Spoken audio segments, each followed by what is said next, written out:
आपको एक moral value की स्टोरी सुनाने जा रही हूँ जिसका नाम है the coconut tree and the banyan tree. तो स्टार्ट करते हैं।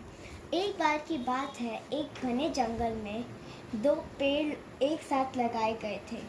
एक था कोकोनट ट्री और एक था बनियन ट्री। तो जब ये दोनों बड़े हो रहे थे तो कोकोनट ट्री ज़्यादा लंबा हो गया था और बनियन ट्री छोटा ही रह गया। तो उसके बाद से बनियन कोकोनट ट्री को अपने आप पे घमंड आ गया कि वह बहुत ही लंबा है, पर बनियन ट्री को अपने आप पे घमंड नहीं था। तो जो कोकोनट ट्री था वो हमेशा बनियन ट्री का मजाक उड़ाता रहता था। एक दिन कोकोनट ट्री बनियन ट्री से बोलता है कि देखो, तुम तो कितने छोटे से हो और मेरी लंबाई तो देखो, तुमसे कितना लंबा हूँ मैं। बनियन ट्री बोलता है, तुम अपनी लंबाई पर इतना घमंड मत करो। एक दिन ऐसा आएगा जब तुम्हारी इस घमंड के कारण ही तुम्हारा विनाश हो जाएगा। तो जो कोकोनट ट्री था वो बनियन ट्री की बातें नहीं सुन रहा था, वो बस अपनी लंबाई पर को ही देखता था। तो एक दिन एक बहुत ही भयंकर स्टॉर्म आया, उसने पूरे जंगल में तबाही मचा दी। उसके बाद वो कोकोनट ट्री और बनियन ट्री के पास आया।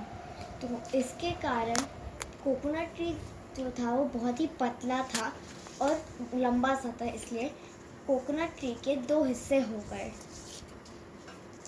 पर बनियन ट्री जो था वो बहुत ही छोटा था और लंबा नहीं था, इसलिए वो अभी भी अपनी जगह पर सीधा खड़ा था। इसके बाद क्या बनियन ट्री बोलता है, देखा, मैंने कहा था ना कि एक दिन ऐसा आएगा जब तुम्हारे इस घमंड के कारण तुम्हारी ये लंबाई टूट जाएगी। तो तुम्हें अपने आप पर इतना घमंड नहीं करना चाहिए था। देखा, आज तुम्हारे स्टेम के कैसे दो हिस्से हो गए हैं। उसके बाद कोकोनट ट्री जो होता है उसे बहुत ही अफसोस लगता है कि इसकी इतनी लंबी स्टेम थी वो अब दो हिस्सों में हो गई है और वो बहुत ही छोटा हो गया है। इस कोकोनट ट्री अब बोलता है, मुझे माफ़ कर दो दोस्त, मैंने तुम्हारा मजाक उड़ाया और मुझे अपने आप पे इतना घमंड था कि मैं समझ ही नहीं पाया कि मैं इस घमंड के कारण मेरा विनाश हो सकता है। तो हमें इस स्टोरी से यह शिक्षा मिलती है कि हमें अपने आप पर घमंड नहीं करना चाहिए और दूसरों का मजाक भी नहीं उड़ाना चाहिए। Thank you.